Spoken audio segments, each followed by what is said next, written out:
बच्चों आज biology class 12th के 5वें चैप्टर वंशागति एवं विविधता के सिद्धांत के आज के लेक्चर में हम लोग जानेंगे वंशागति के क्रोमोसोमल सिद्धांत।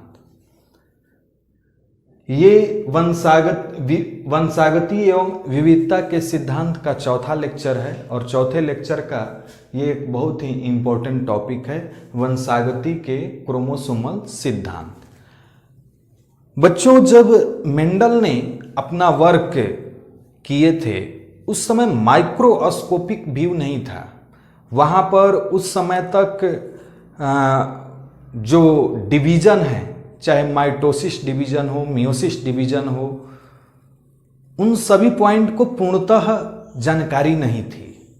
उनके मृत्यु के 34 साल बाद जब कार्ल स्कोरेंस, ह्यूगो डी ब्रिज और टी सेरमैक नामक वैज्ञानिक ने अपने नए विधि से, नए खोज से जब अपने निष्कर्ष पे पहुंच रहे थे, तो फिर से उनके जो भी वंशागति सिद्धांत दिए गए थे उनकी मान्यता दिलाई गई थी। उसी दौरान दो वैज्ञानिक थे, सटन तथा बोवेरी। सटन तथा बोवेरी नामक वैज्ञानिक ये वंशागति के क्रोमोसोमल सिद्धांत पर सबका ध्यान आकर्षित किए। हुआ क्या कि मेंडल ने सबसे पहले वो केवल फैक्टर के बारे में बताए थे। मेंडल के शब्दों में उस समय फैक्टर था, बाद में उसे परिवर्तित किया गया और उसे जीन कहा गया। और जीन के बारे में आप लोग पहले से आपको फर्स्ट या सेकंड लेक्चर में मैं बताया हूं कि क्रोमोसोम के ऊपर जो डीएनए का वह पार्टिकुलर भाग होता है जो किसी लक्षण को नियंत्रित करता है, वह कहलाता है जीन। तो सटन तथा बोवेरी नामक वैज्ञानिक इस पर रिसर्च किए और बताए कि जिस प्रकार जीन का स्वतंत्र अपव्यूहन होता है, लॉ ऑफ इंडिपेंडेंट असॉर्टमेंट का जो नियम आया था वो जीन पर था, और वही चीज लागू होता है क्रोमोसोम पर। क्यों ऐसा होता है? क्योंकि जीन कहां पर है? क्रोमोसोम पर है। और जो नियम जीन पर लागू हो रहा है, जीन जो कि डीएनए क्रोमोसोम का एक पार्टिकुलर पॉइंट है, क्रोमोसोम के डीएनए का एक पार्टिकुलर एक निश्चित बिंदु है जो किसी लक्षण को नियंत्रित कर रहा है। तो जो शर्तें लागू हो रही है जीन के लिए, वही शर्त लागू होता है क्रोमोसोम के लिए, समजात गुणसूत्र होमोलॉगस क्रोमोसोम के लिए। तो इस सिद्धांत की जो मुख्य विशेषताएं हैं उसको आप एक एक करके पहले समझ लें कि उसमें क्या बताया गया है और किस प्रकार। सबसे पहले जानते हैं कि वंशागति का क्रोमोसोमल सिद्धांत किसने दिया था। तो वंशागति का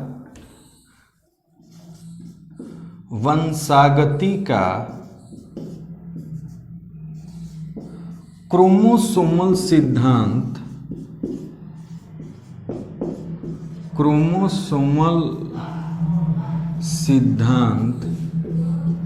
किसके द्वारा दिया गया था बच्चों? अभी मैं बताया था, आप देख भी रहे हैं उधर कि कौन कौन से दो वैज्ञानिक हैं।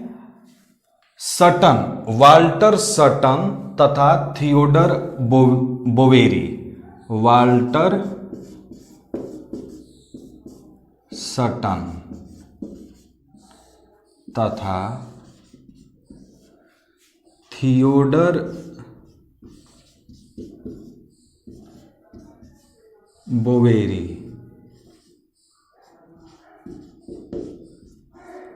शॉर्ट में इसने डब्ल्यू सटन तथा टी बोवेरी के नाम से जाना जाता है। अब हम देख लेते हैं कि इन्होंने अपने सिद्धांत में मुख्य बातें क्या बताई। सबसे पहले ये बताए थे कि जो समजात गुणसूत्र है उसका विसंयोजन एक साथ जुड़ना या अलग होना, ये निर्भर करता है कि उस पर स्थित जीन किस प्रकार उसमें शामिल है, किस प्रकार स्थित है। तो वंशागति के क्रोमोसोमल सिद्धांत के अनुसार समजात गुणसूत्रों का अलग होना उस पर स्थित जीन के विसंयोजन के कारण होता है। राइट, इसी पॉइंट को हम लोग नोट भी कर लेते हैं। वंशागति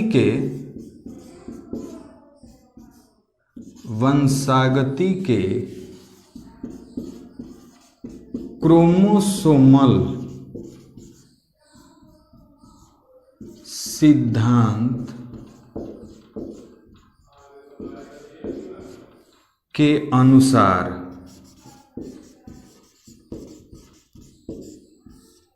मुख्य बातें हैं बाबू, इसको आप जरूर, अगर वंशागति के क्रोमोसोमल सिद्धांत पूछा जाए तो इसे जरूर लिखिएगा। वंशागति के अनुसार समजात गुणसूत्र होमोलॉगस क्रोमोसोम, होमोलॉगस क्रोमोसोम कौन से होते हैं?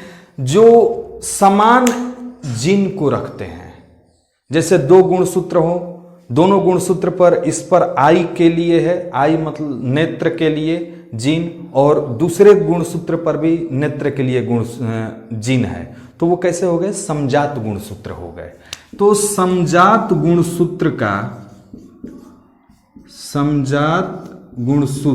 गुणसूत्र यानी क्रोमोसोम, समजात गुणसूत्र का अलग होना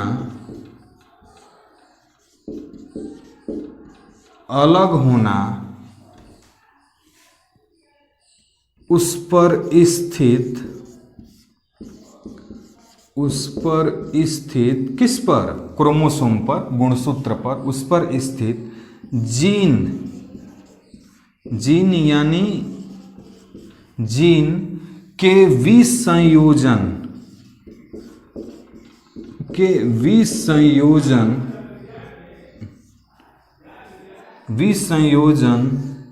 के कारण होता है। विसंयोजन के कारण होता है। अब बच्चों, ये विसंयोजन इत्यादि जो घटना है, ये कब और कैसे हो रहा है? आप पढ़े हैं समसूत्री विभाजन और अर्धसूत्री विभाजन। अर्धसूत्री विभाजन के दौरान जिस प्रकार समजात गुणसूत्र के बीच क्रॉसिंग हो रहा था, ठीक उसी प्रकार गैमिट जब बनते थे, समजात गुणसूत्र का अलग होना, उसका जो गैमिट बन रहा था उसी के अनुसार जिस प्रकार उस पर जीन थे। जैसे आप एक एग्जाम्पल समझें कि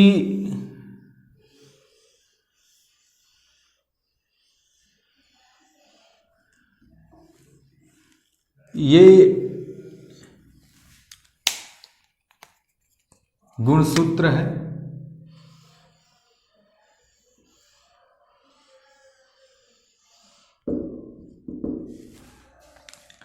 अब इस पर जो जीन है, इस पर मान लीजिए ए, इस पर बी, इस पर ए डैश और इस पर बी डैश, और इस पर जो है C D, C dash, D dash. जैसे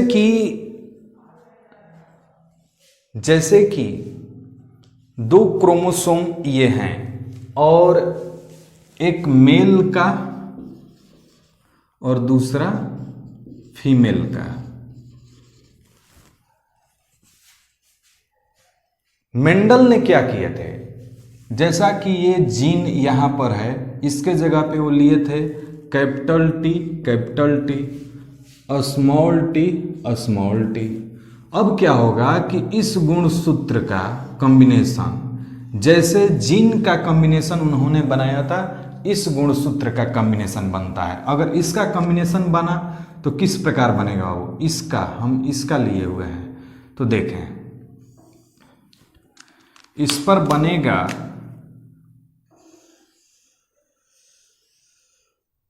एक ये और एक ये वाला।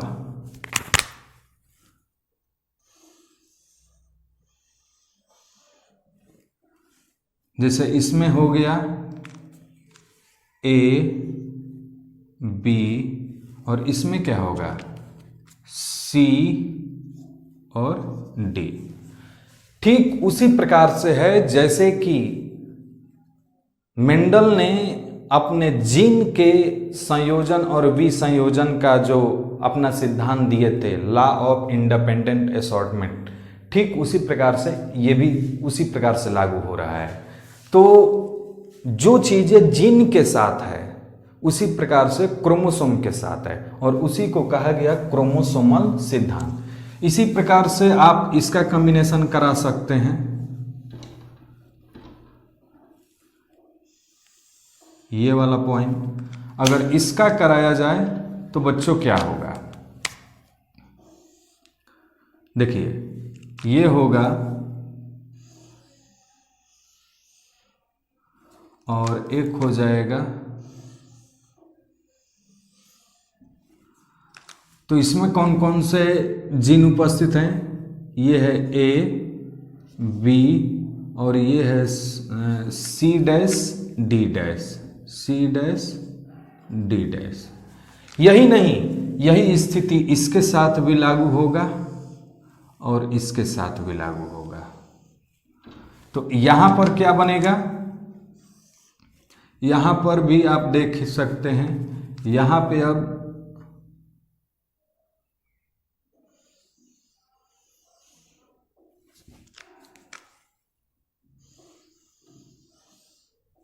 देखिए क्या बना, एक तो बना ए डैश, एक बना बी डैश, इधर क्या बना सी डैश और डी डैश। इसी प्रकार से यहां पर आप चौथा भी कर सकते हैं, यानी कि किसको किसको, आप इसको लीजिए और इसको लीजिए और चौथा बना सकते हैं। इसी को कहा गया क्रोमोसोमल सिद्धांत। तो बच्चों समझ गए, सबसे महत्वपूर्ण बिंदु है कि आपसे पूछा जा सकता है कि क्रोमोसोमल सिद्धांत किसने दिया था। तो मैं उधर दिखाया था क्रोमोसोमल सिद्धांत किसने दिया था, सटन तथा बोवेरी नामक वैज्ञानिक। अब इसकी सबसे जो एकांत एक पॉइंट हमेशा ध्यान रखिए, जो चीजें मेंडल ने जीन के लिए बताया, जीन, वो सारी चीजें, वो सारे पॉइंट लागू होता है क्रोमोसोम के लिए भी। वो सारी चीजें किसके लिए लागू होता है, क्रोमोसोम के लिए भी। यानी कि जिस प्रकार जीन एक पीढ़ी से दूसरी पीढ़ी में एक प्रभावी होता है, दूसरा अप्रभावी होता है, उसी प्रकार से इसमें भी है। लेकिन जो सबसे ज्यादा लागू होता है वो होता है स्वतंत्र अपविवहन का नियम। जो जीन के लिए, जीन GENE, जीन के लिए स्वतंत्र अपविवहन का नियम लागू होता है, वही चीजें क्रोमोसोम के लिए भी लागू होता है। ऐसा क्यों लागू होता है, क्योंकि जीन जो है क्रोमोसोम पर स्थित है। जीन अलग हो रहा है यानी क्रोमोसोम अलग हो रहा है। समझ रहे हैं इस बात को? ठीक उसी प्रकार से कहा गया है, आप इसको नोट कर लीजिएगा। अगर एग्जाम में, आपके बोर्ड एग्जाम में आए तो इसको आप जरूर लिखिएगा। वंशागति के क्रोमोसोमल सिद्धांत के अनुसार समजात गुणसूत्र का अलग होना, उस पर, सॉरी यहां पे एक पॉइंट छूट गया है, उस पर स्थित जीन के विसंयोजन के कारण होता है। पॉइंट बेहद इंपॉर्टेंट है, इसको भी आप नोट कर लीजिएगा। ये जो क्रोमोसोमल सिद्धांत है, इसका जो प्रायोगिक सत्यापन किए थे, प्रायोगिक पुष्टि किए थे, वो थे TH मॉर्गन। इसको लिख लीजिएगा, क्रोमोसोमल सिद्धांत का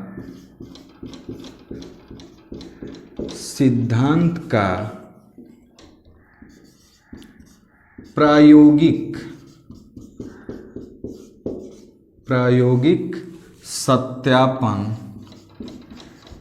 सत्यापन TH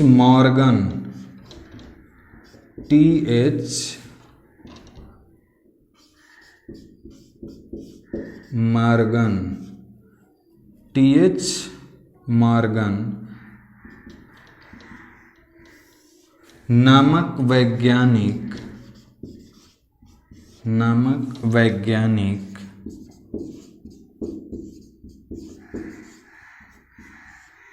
किए थे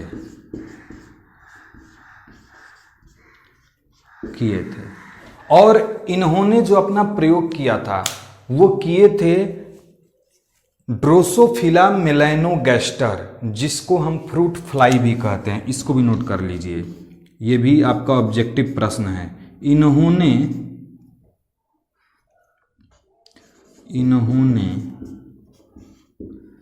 अपना प्रयोग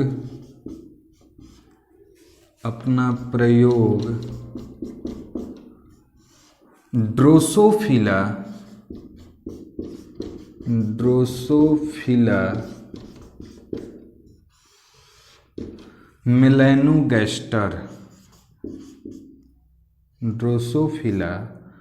मेलैनोगैस्टर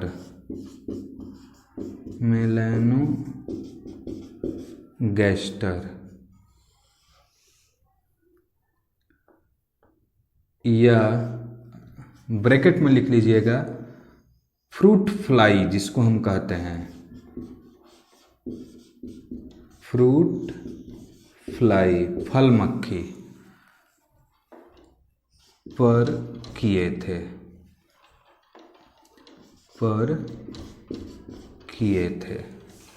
तो बच्चों इसे ऑब्जेक्टिव प्रश्न के रूप में, ये आपका ऑब्जेक्टिव प्रश्न है, इसे सही से ध्यान रखिएगा।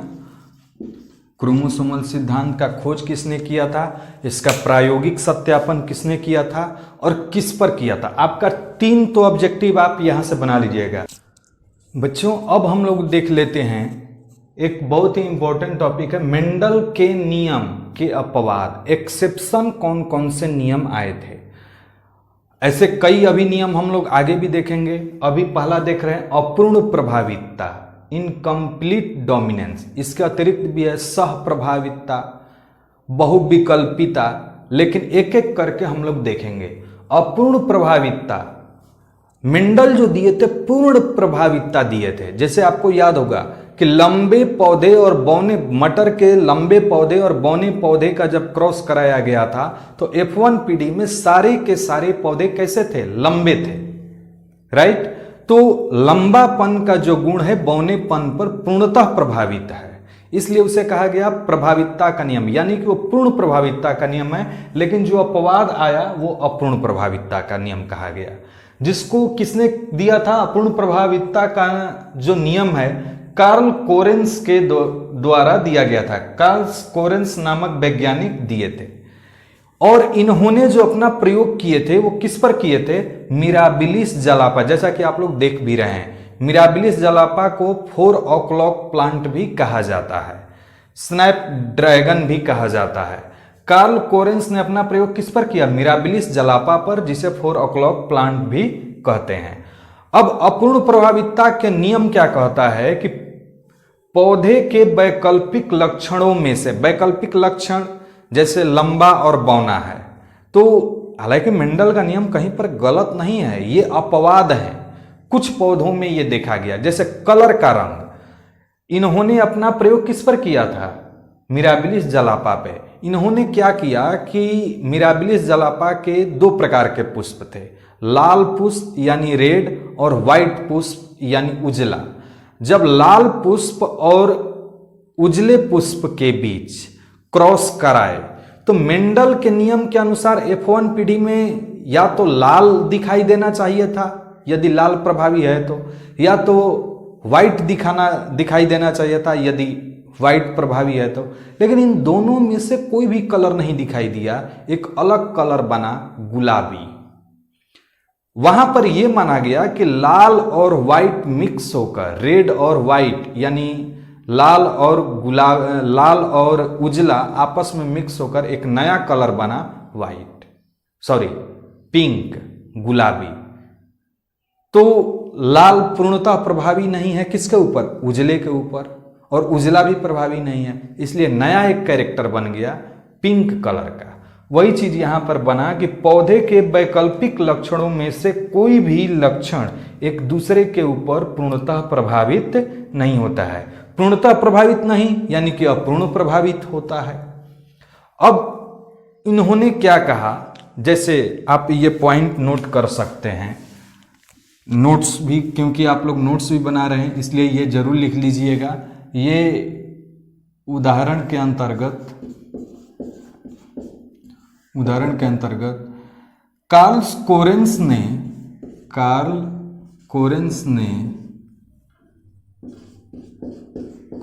ने जब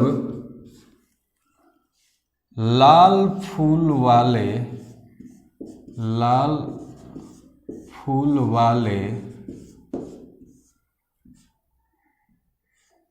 पौधे का क्रॉस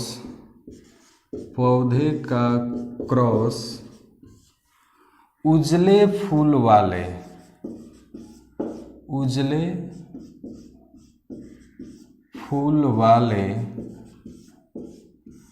पौधे के साथ कराए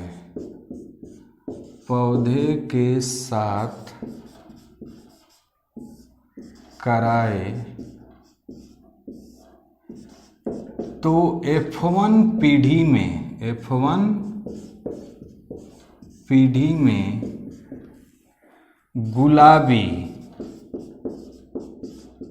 गुलाबी यानी पिंक, गुलाबी फूल वाले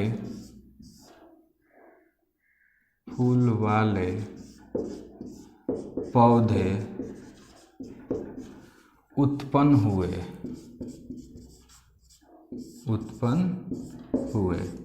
इसको मैं अभी क्रॉस करके भी आप लोगों को अभी दिखाएंगे। उन्होंने क्या किया कि कार्ल कोरेंस ने जब लाल फूल वाले पौधे का क्रॉस उजले फूल वाले पौधे के साथ कराए तो F1 पीढ़ी में गुलाबी फूल वाले पौधे उत्पन्न हुए। इसको आप पहले नोट कर लीजिए। नोट करने के बाद हम लोग इसका एक्सप्लेनेशन देखेंगे। सबसे पहले आप यहाँ पर ध्यान दें, इन्होंने इसके अनुसार यहाँ पर ये पॉइंट हम लोग कर रहे हैं। उन्होंने क्या किया कि एक लाल फूल लिए, कैपिटल आर, लाल फूल का जो होमोजाइगस के रूप में है कैपिटल आर, और इसका क्रॉस कराए उजले फूल वाले, ये मिराबिलिस जलापा का है, ये लाल फूल है और ये उजला। तो ध्यान दे बच्चों, यहां पर जो एलील बनेंगे वो क्या बनेंगे, आर और आर, ये गैमिट बने। ये भी गैमिट यदि देखा जाए तो स्मॉल आर और स्मॉल आर, ये क्या है, गैमिट है। जैसे मेंडल के नियम में था उसी प्रकार से यहां भी है। अब देखिए F1 जनरेशन में क्या हुआ। F1 जनरेशन में आपके पौधे कैसे बनेंगे, ये अगर देखा जाए तो कैपिटल आर और स्मॉल आर, फिर इसको देखा जाए तो कैपिटल आर और स्मॉल आर, इसको देखा जाए तो कैपिटल आर और स्मॉल आर, और कैपिटल आर और स्मॉल आर हुआ। तो मेंडल के अनुसार या तो ये रेड होने चाहिए थे यदि कैपिटल आर पूर्णतः प्रभावित हो तो, या तो व्हाइट होना चाहिए था यदि पूर्णतः प्रभावित हो तो, लेकिन ऐसा कुछ भी नहीं हुआ। और ये जो पौधे F1 जो पीढ़ी है, F1 जेनरेशन, ये F1 जनरेशन के सारे पौधे कैसे हुए, पिंक हुए, एक नए कलर में हुए, न लाल हुआ न उजला हुआ, एक नया कलर के पौधे हुए पिंक। अब इसका एक बहुत रोचक तथ्य है, पहले आप इतना नोट कर लीजिएगा। यदि इन्होंने एक दूसरा देखा, एक ऐसा नहीं था कि इसमें लाल और उजला का जो जीन है वो नहीं है, एलील है वो नहीं है। इन्होंने जब F1 पीढ़ी के पौधों को आपस में क्रॉस कराया तो एक अलग प्रकार का रेशियो, फिनोटिपिक और जीनोटिपिक रेशियो प्राप्त हुआ, और वो आपके एग्जाम के लिए काफ़ी इम्पोर्टेंट है, उसको ध्यान दीजिए। देखिए जब इन्होंने F1 पीढ़ी के पौधों को, F1 के पौधे हैं, F1 में इन्होंने क्या लिया एक कैपिटल आर और स्मॉल आर, फिर इन्होंने कैपिटल आर और स्मॉल आर। ये कैसे पौधे थे? पिंक हैं, ये भी पिंक है और ये भी पिंक है, राइट। ये तो पहले के आपके हेडिंग है, ये हम लोग पॉइंट कर रहे हैं जस्ट उसके बाद का। तो इसके जो गैमिट बनेंगे वो किस प्रकार के बनेंगे? देखिए, इसका जो गैमिट बना कैपिटल आर और स्मॉल आर, इसका जो गैमिट बना वो क्या बना? कैपिटल आर और स्मॉल आर। अब इसका यदि हम पुनेट चार्ट बनाएं, पुनेट चार्ट, तो एक तरफ मेल के गैमिट लिखेंगे, एक तरफ फीमेल के। आपका दोनों एक जैसे जीन है। यदि हम मेल का लिखें तो ये क्या है? कैपिटल आर और स्मॉल आर। और फीमेल का देखें तो ये भी है कैपिटल आर और स्मॉल आर। कोई दिक्कत बच्चों? अब इसका आप क्रॉसिंग करें तो आर और R, capital R capital R, capital R capital R. यहां पे क्या बनेगा? कैपिटल आर और स्मॉल आर, कैपिटल आर और स्मॉल आर। यहां पर कैपिटल आर और स्मॉल आर। देखिए, आगे पीछे में लिखने से कोई दिक्कत नहीं है, आप पहले स्मॉल आर और बाद में कैपिटल आर भी लिख सकते हैं, उससे कोई दिक्कत नहीं है। फिर यहाँ पर स्मॉल आर और स्मॉल आर। अब ये जीन के अनुसार देखिए कि कैसे कैसे इसके रंग होंगे। इसका रंग कैसा होगा? जो कैपिटल आर था उसका जो रंग था वो लाल था, और जो कैपिटल आर और स्मॉल आर था ये गुलाबी था, गुलाबी था, और यानी पिंक कलर था। ये भी कैपिटल आर और स्मॉल आर गुलाबी था, और जो स्मॉल आर और स्मॉल आर था वो उजला। तो आपने क्या देखा? इसका जरा फिनोटिपिक रेशियो और जीनोटिपिक रेशियो मुझे बताइए। फिनोटिपिक रेशियो यदि देखा जाए मोस्ट इंपॉर्टेंट है बाबू, आपका ये एग्जाम में ऑब्जेक्टिव प्रश्न के रूप में आ सकता है। ये एक ऐसा अभी इनकम्प्लीट डोमिनेंस का या अपूर्ण प्रभाविता का ही फिनोटिपिक रेशियो और जीनोटिपिक रेशियो दोनों एक समान होता है। आप देख सकते हैं फिनोटाइप किसको कहते हैं? जो बाहर से दिखाई दे। तो बाहर से लाल कितना दिखाई दे रहा है? आप इसमें देखिए लाल कितना है? 1 है, राइट। गुलाबी कितना है? 1 और 1 2। पिंक उजला कितना है? उजला केवल 1 है। यानी कि ये जो है रेड, ये जो है पिंक, और ये जो है वाइट। कोई दिक्कत बाबू? अब जीनोटिपिक रेशियो, इसका जो जीनोटाइप है उस पर भी विचार करें। तो जीनोटाइप में कैपिटल आर कितने हैं? 1 है, और कैपिटल आर और स्मॉल आर कितना है? वो उसकी संख्या 2 है, और स्मॉल आर उसकी संख्या 1 है। यानी कि ये हो गया कैपिटल आर, ये हो गया कैपिटल आर स्मॉल आर, और ये हो गया स्मॉल आर। तो आपसे ये पूछा जा सकता है कि निम्न में किसका जीनोटिपिक और फिनोटिपिक रेशियो समान होता है? तो किसका होता है? अपूर्ण प्रभाविता का। चाहे ऐसे अभी आ सकता है, निम्न में किसका फिनोटिपिक रेशियो 1:2:1 होता है? तो वो भी किसका है? अपूर्ण प्रभाविता का।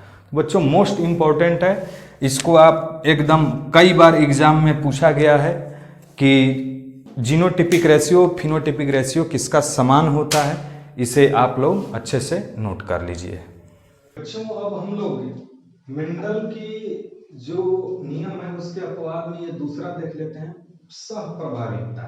इसके नाम से ही है सहप्रभाविता, कोडोमिनेंस, यानी साथ साथ दोनों एलील बराबर रूप से प्रभावी हो।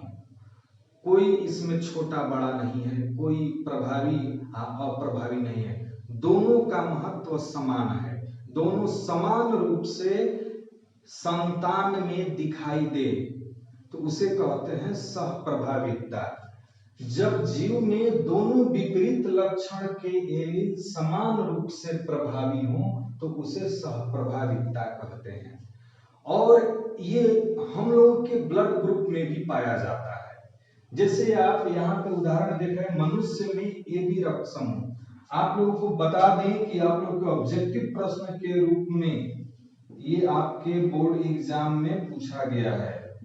निश्चित रूप से बच्चों इसे ध्यान रखिएगा। यहां पर देखें, आप रक्त समूह ब्लड ग्रुप के बारे में जानते होंगे। ब्लड ग्रुप कौन कौन से हैं? ब्लड ग्रुप A है, B है, AB है,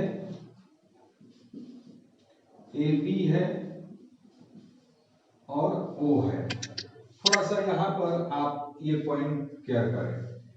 ए जो ब्लड ग्रुप है इसका जो एलील होता है ये होता है IA और IO। एलील जो है इसमें प्रभावी एलील है A और अप्रभावी है O। B का जो एलील है वो होता है IB और IO। यहां पर प्रभावी है IB और अप्रभावी है IO। लेकिन AB में क्या होता है? A और B जब दोनों एलील एक साथ समान रूप से आ जाए, समान रूप से प्रभावी हो जाए तो एक नया ब्लड ग्रुप बनता है AB ब्लड ग्रुप। इसमें क्या है? A जितना प्रभावी उतना ही प्रभावी B है। AB ब्लड ग्रुप में कोई एंटीबॉडी नहीं होता है, केवल इसमें एंटीजन होते हैं। क्या होता है? केवल और केवल एंटीजन, इसमें एंटीबॉडी उपस्थित नहीं होते हैं। और ब्लड ग्रुप O जो है ये तब बनता है जब दोनों इसके वैकल्पिक एलील IO और IO है। तो यहां पर इसको ध्यान दीजिए, IA और IB जब दोनों समान रूप से प्रभावी एक साथ आ जाते हैं तो आपका ब्लड ग्रुप बनता है AB। और ये किसका एग्जाम्पल है? सहप्रभाविता। तो इसको आप लोग कंप्लीट कर लीजिएगा। दूसरा आप इसे ध्यान रखिएगा, मनुष्य में Mn रक्त समूह। मनुष्य में Mn रक्त समूह क्या है? Mn रक्त समूह माइनोर रक्त समूह कहा जाता है, जिसे हम लोग बहुत कम रेयर केस में ये पाया जाता है Mn रक्त समूह। इसे भी ध्यान रखिएगा, ये AB ब्लड ग्रुप के ही समान है। और तीसरा है sickle cell anaemia. Sickle cell anaemia ऐसे ब्लड का जो RBC का जो शेप होता है वो बाइकॉन्केव होता है। बाइकॉन्केव, बाइकॉन्केव का मतलब उभयावतल, जिससे कि वो ज्यादा से ज्यादा ऑक्सीजन का संवहन कर सके। लेकिन सिकल सेल एनीमिया में जो RBC का आकार होता है वो हाशियाकार हो जाता है, हंसुआ के समान हो जाता है, जिससे ये ऑक्सीजन का संवहन नहीं कर पाता है। इसलिए इसे कहा जाता है एनीमिया, सिकल सेल एनीमिया। तो ये तीनों जो एग्जाम्पल है बच्चों आप जरूर ध्यान रखिएगा निश्चित।